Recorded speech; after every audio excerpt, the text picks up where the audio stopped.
Nous avons chacun notre propre perception de la réalité. Il suffit parfois de faire un pas de côté pour faire évoluer le regard que nous portons sur nous-mêmes, sur les autres et sur le monde. C'est ce qui m'a conduit à créer le podcast Il y avait une fois. Je suis Sophie et je partage avec vous mes découvertes et mes rencontres pour mieux vous connaître, mieux vous comprendre et questionner votre point de vue. Si ces thématiques vous intéressent, je vous invite à vous abonner sur votre plateforme préférée. Nous vivons dans une société où de nombreuses croyances sont véhiculées de génération en génération, sans oublier les injonctions. Et cela ne s'arrange pas avec l'âge. Dans cet épisode, j'avais envie de vous emmener à la rencontre de Caroline Ida Ours, mannequin et influenceuse silver de 62 ans. Elle nomme les femmes de sa génération les sexygénaires. Contrairement aux idées reçues, les femmes de plus de 50 ans ne deviennent pas invisibles. C'est un épisode non seulement pour s'accepter tel que l'on est, mais aussi pour oser, et ce, quel que soit son âge. Il s'adresse aux femmes, mais pas que. Bonjour Caroline et merci d'avoir accepté mon invitation. Merci à vous, bonjour à tout le monde. Alors, dans les grandes lignes, quel a été votre parcours avant de devenir mannequin ? Alors, donc, à 62 ans, vous imaginez bien que j'ai eu une vie avant, une vie très riche. Donc, j'ai travaillé pendant 25 ans dans l'entreprise familiale, jusqu'à donc de 20 à 45 ans. 45 ans, j'ai décidé de quitter, de couper le cordon. Donc, retour à zéro et compliqué à 45 ans déjà de retrouver un travail alors qu'on est issu d'une entreprise familiale. Parce que les gens, ça fait peur aux gens, donc j'ai un peu galéré pour retrouver quelque chose qui me plaisait. Donc, je me suis retrouvée assistante commerciale. Et après, j'ai trouvé j'ai été chassée par un cabinet de recrutement. Ils m'ont donc trouvé un job pour un créateur de sacs à main pendant 7 ans. Donc, ça, c'était très, très sympa. Bon, avec des hauts et des bas, ça me rappelait un peu l'entreprise familiale, mais bon, c'était plutôt dans mon univers, parce que moi, j'avais envie de venir dans un univers plus de féminin, puisque l'entreprise familiale était absolument pas cet univers-là. Voilà. Et puis, accident de santé, au réveil, je me suis dit, il est peut-être temps de changer, parce que, en fait, j'en ai marre, j'ai peut-être envie de faire quelque chose pour moi. Et voilà, c'est là que je me suis lancée sur les réseaux, il y a 5 ans maintenant, ne sachant pas où j'allais, ne sachant pas ce qui se passerait, mais en tout cas, avec cette envie et cette volonté d'utiliser mes gènes d'entrepreneuse et puis voilà, je pense que parfois on dit on est là au bon moment avec les bonnes personnes. Alors je pense que j'étais là au bon moment, je montrais quelque chose, une personne authentique et ben avec peut-être en France il y en avait pas beaucoup déjà de femmes qui sont dans le milieu de l'influence. Moi je déteste ce terme d'influenceuse, mais c'est comme ça qu'on nous nomme, ou blogueuse. J'avais mon blog aussi, donc j'ai créé pas mal, parce que je ne fais plus du tout maintenant ce que j'ai plus de temps. Et puis en plus, les blogs, c'est vrai qu'ils sont très peu lus, ou alors en diagonale. Mm-hmm. Et voilà, ça a pris, mais sans prendre dans le sens où, d'un point de vue financier, en fait, je gagnais absolument pas ma vie. Mais j'étais au chômage, donc bon, ça me permettait d'avoir un petit peu de liberté. Et puis là, ça fait vraiment... je dirais à peine 2 ans que j'en vis. Enfin, j'en vis. Disons que oui, voilà. Et que depuis 2 ans, en fait, je suis devenue aussi mannequin un petit peu par hasard. Donc, on me demande souvent qu'est-ce qu'il faut faire pour être mannequin. Je n'ai absolument pas de conseil à donner à part celui d'oser. Et parce que si vous n'osez pas faire les choses et que vous attendez que ça soit les autres qui vous disent comment faire, ben, vous ne ferez jamais rien. Oui, totalement. Totalement d'accord. Et justement, pour expliquer un petit peu à nos auditeurs, comment vous avez fait pour... quel a été un petit peu votre cheminement dans cette carrière de mannequin, dans cette nouvelle vie, j'allais dire? Écoutez, alors, ma carrière de mannequin, en fait, elle est très... faut pas non plus se leurrer, il faut pas rêver, c'est pas du tout une carrière flamboyante où je fais des shootings toutes les semaines. Non, c'est absolument pas ça.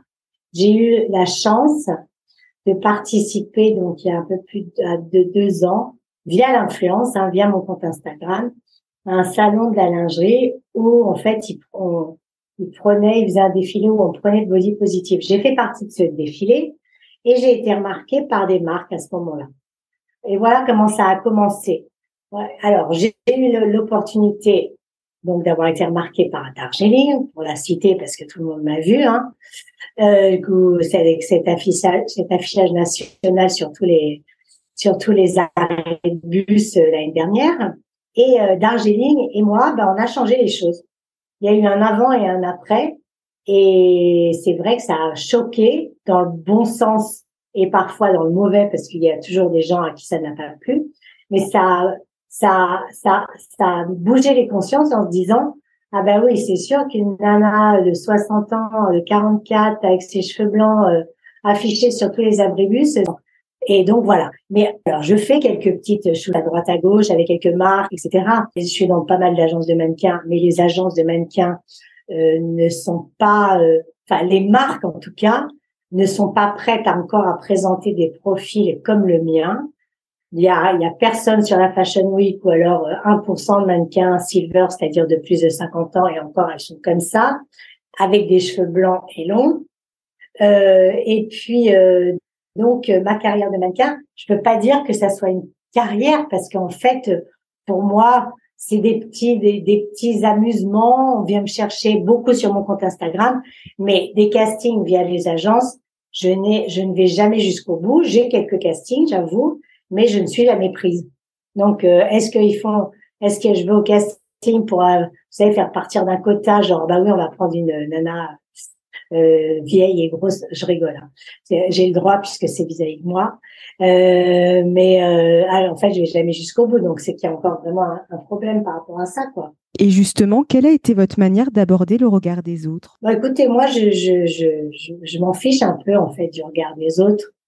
Bien, quand on dit ça, certaines et certains vont penser, non, on s'en fiche jamais. C'est vrai qu'on s'en fiche jamais. Puisque dans notre société, on est jugé sur le paraître. Quand on arrive quelque part, mais étant donné que moi je suis bien dans ma peau, dans l'ensemble, hein, je dirais évidemment qu'il y a des jours où on se sent moins bien, et spécialement pendant ces périodes d'hiver où on n'a plus envie de se passer devant le miroir et de se regarder parce qu'on a une sale tête, qu'on a pris des kilos à cause des fêtes. Faut toujours trouver des coupables, hein. Mais moi, j'ai eu la chance de grandir dans une famille bienveillante et donc j'ai jamais eu de complexe par rapport à mon corps, par rapport à ma façon d'être, etc. Je me sentais bien dans mes baskets, comme on dit. Donc, ce que les autres pensent, je m'en fous. Ceux qui s'apprêtent pas, je leur dis, écoutez, passez votre chemin, vous m'intéressez pas, perdez votre énergie pour essayer de dénigrer, passez là ailleurs, regardez-vous dans le miroir avant de critiquer les autres, quoi. Moi, je suis assez franche et enfin, je suis même très franche et je dis les choses telles que je les ressens. Et Et moi, j'ai envie d'être entourée de personnes bienveillantes et je sais que je fais beaucoup de bien aux femmes. Donc, c'est ça qui me porte. C'est ça qui me porte. Parce que justement, c'est ce que en fait, vous échangez beaucoup avec les femmes sur Instagram, notamment, c'est ça? Oui, c'est ça. Moi, j'échange beaucoup. J'ai beaucoup d'échanges avec Instagram. Et donc de femmes qui me disent mais merci, grâce à toi je me sens mieux, grâce à toi j'ose me maquiller, j'ose le rouge, j'ose le vert, j'ose me mettre en maillot de bain, j'ose plein de choses en fait que je n'osais pas avant et en fait en te voyant je me suis dit Caroline c'est une femme normale qui se présente de façon normale. Alors évidemment de temps en temps on a envie de faire la belle et de se mettre plus à son avantage, mais moi je peux me montrer au saut du lit comme maintenant. Et puis, lors d'un shooting, hyper apprêté, maquillé, etc., sublimé par l'équipe, quoi.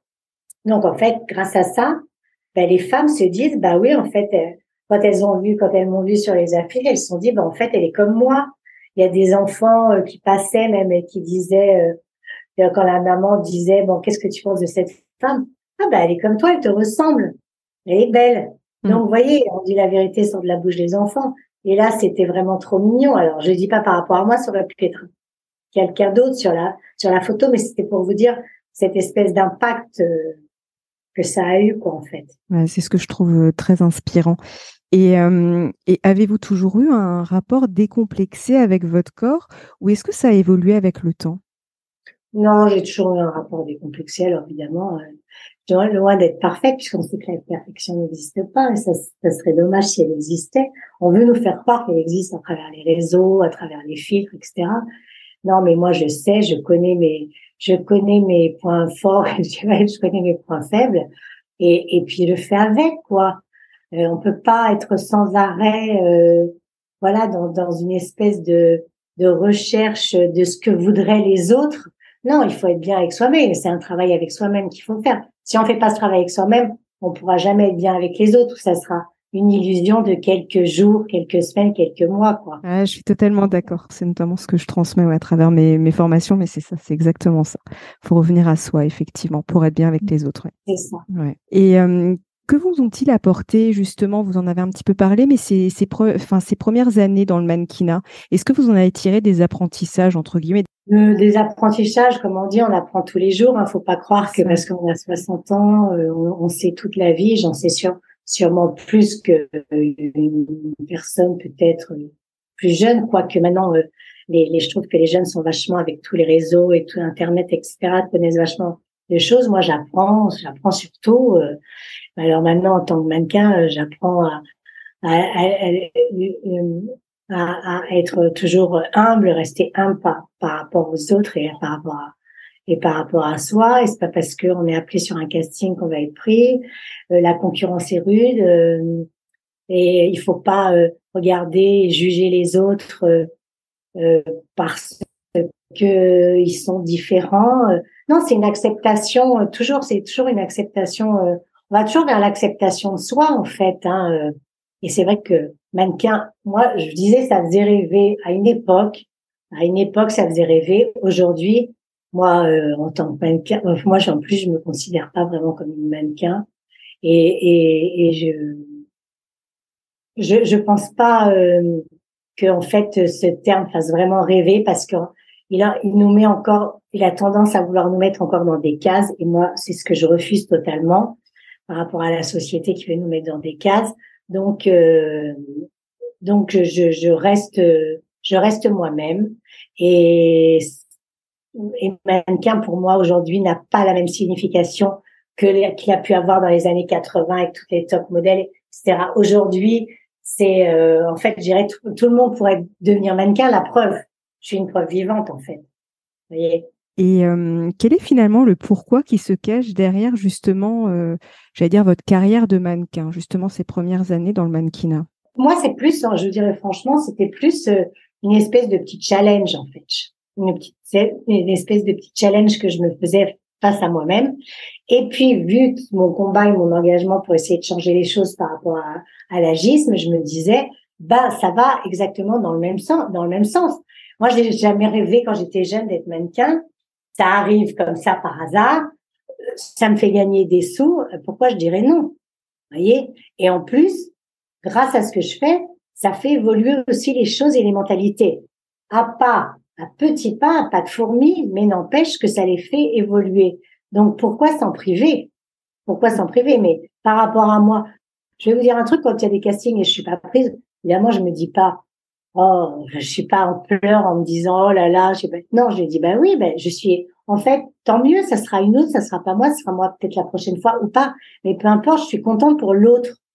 Donc en fait, j'ai pas de jalousie ou de voilà ou de mal-être si je suis pas prise, alors que bon, certaines c'est presque vital, je dirais. Mais je trouve qu'en plus, c'est vraiment inspirant pour les femmes parce qu'il y a aussi cette notion, parce que vous vous adressez finalement aux femmes aussi de plus de 50 ans, c'est ça, pour montrer justement, et même plus jeunes, parce que là, pour le coup, c'est même pas pour être, j'allais dire, pour être enfermante, parce qu'au final, c'est montrer en fait qu'on peut, entre guillemets, vieillir, bien vieillir, mais en plus d'accepter en fait aussi de vieillir, parce que c'est un peu le Ah ben, combat aussi qu'on vit au quotidien dans notre société. oui, oui, bien sûr, c'est tout à fait ça. C'est vieillir, c'est un rythme, c'est le rythme naturel de la vie. Ouais. Il faut l'accepter. Il faut essayer de vieillir le mieux possible. C'est-à-dire, il y a différentes choses, en essayant de bien s'alimenter, de marcher, de se prendre soin de soi et puis plus on avance et plus on a cette chance d'avancer, il faut faut que ça donne envie aux jeunes générations, en fait. Faut pas leur dire vieillir, c'est horrible. Faut leur dire vieillir, c'est une chance. Ah, j'aime bien. Voilà. Et quel message aimeriez-vous transmettre aux femmes qui nous écoutent, mais aussi aux hommes, face au regard qu'ils peuvent avoir sur les femmes? Bon, alors, aux femmes, je leur dis arrêtez d'être des pestes, pour être poli entre vous, hein. Essayez d'être un peu plus de sororité, plus de bienveillance, plus d'amour entre les femmes. Parce que si les femmes se tenaient plus les coudes, eh ben, on serait déjà encore plus avancé aujourd'hui. Et les femmes ont tendance à juger, à se comparer et en fait à dénigrer les autres. Et moi, ça m'est arrivé sur les réseaux et ça arrive à beaucoup d'autres, hein. Donc moi, ces personnes-là, comme je disais tout à l'heure, ne m'intéressent pas. Donc je les vire, je les bloque. Et par rapport aux hommes, bah écoutez, d'abord un homme qui arrive à la cinquantaine, il est pas mieux qu'une femme, hein, sauf que la société l'accepte le plus. Donc évidemment, il a cette chance-là. Alors quand il dénigre une femme de son âge, bah écoutez, j'ai juste envie de lui dire, bah va mon vieux, va te regarder dans la glace et puis après tu reviendras, quoi. Ça ne veut pas dire que les hommes, je vous dis, ils sont acceptés par la société, mais ils vieillissent pas mieux qu'une femme. Sauf que on accepte leurs cheveux gris, on accepte leur ventre qui commence à avancer en avant et on leur dit rien. Alors que la femme, il faut qu'elle reste parfaite, il faut qu'elle reste mince, il faut qu'elle reste lisse, etc. Donc il y a un décalage entre les hommes et les femmes qui est quand même encore dingue. En 2023, et en fait, moi je suis effarée de voir encore ça en 2023, quoi. C'est pas normal. Ouais, c'est vrai que ça avance, enfin ça évolue petit pas par petit pas. Ah oui, mais franchement, on est encore loin de l'acceptation de l'acceptation de vieillir, hein. Je vous dis, l'agisme, c'est vraiment cette discrimination supplémentaire par rapport à toutes les discriminations qui existent et notamment au travail. Vous voyez bien qu'à partir de 45 ans, déjà, vous êtes de l'autre côté, quoi. Et moi, j'ai des exemples des femmes qui me disent ça. Et moi, je l'ai vécu aussi de façon frontale quand je me suis retrouvée à 45 ans, je dirais dans la vraie vie. J'étais dans la vraie vie avant, sauf que c'est l'entreprise familiale. Donc, voilà, je me posais pas vraiment ces questions, quoi, vous voyez. Maintenant, bon, écoutez, les médias ont l'air de vouloir un peu parler de tout ça. Donc, espérons que ça fera bouger les choses. Oui. C'est ce qu'il faut se dire. Maintenant, ça change pas comme ça avec un claquement de doigts. Il faudra encore de longues années, moi, je pense. Alors, pourtant, je suis quelqu'un d'un naturel plutôt optimiste, mais je me dis que il n'y aura pas d'évolution avant 20 ans, quoi. J'espère que ma fille, qui a 29 ans aujourd'hui, d'ici 20 ans, donc elle en aura 49, elle aura l'âge, justement, mais elle se posera plus les questions et que voilà, tout le monde, il y aura une espèce d'égalité entre les jeunes et les moins jeunes, quoi. Bon, ça c'est peut-être une utopie, mais j'ai envie d'y croire. Enfin, tout ce que je fais, c'est pour que justement ça arrive. Bah oui, vous y contribuez effectivement par justement ce que vous faites effectivement. Ouais. Donc j'ai envie de dire, vous apportez votre pierre à l'édifice et ça, je trouve ça très chouette. Exactement. Et du coup, c'est vrai que dernièrement, j'ai été invitée sur quand même pas mal de médias écrits et puis voilà, sur la télé, à des émissions, sur des podcasts, parce que c'est bien de divulguer ma parole, qui est la parole de nombreux. Mais bon, comme j'ai un peu plus de visibilité, bah disons que ça ouvre peut-être plus rapidement les changements, quoi. Et quel serait votre mot de la fin pour clôturer notre échange? Mon mot de la fin, comme je dis, moi je termine toujours par une note positive, hein. Donc pour celles qui ont envie de devenir mannequin, je leur dirais juste d'oser, hein. Alors moi je suis pas une agence de mannequins, donc m'envoyer des messages à moi pour savoir comment on fait, je peux pas vous dire, juste à part vous dire d'oser, faites des jolies photos. Et puis envoyez-les, et puis inscrivez-vous sur les sites de casting, il y en a plein. Et puis amusez-vous et n'attendez rien. Si vous attendez quelque chose, ben, vous allez être, malheureusement, vous risquez d'être déçu. Quand on n'attend rien, au moins, quand on reçoit quelque chose en retour, ben, c'est que du bonheur. Alors que quand on attend trop, eh bien, on est forcément un petit peu déçu. Donc, voilà. Mais c'est vrai que c'est valable finalement pour toute initiative qu'on fait dans la vie finalement. Et tout à fait, c'est valable. Exactement. Faut vraiment faire les choses avec le cœur déjà. Quand vous faites les choses avec le cœur et avec l'authenticité, ça se ressent et les gens ont envie ont envie de vous voir, de vous écouter, etc.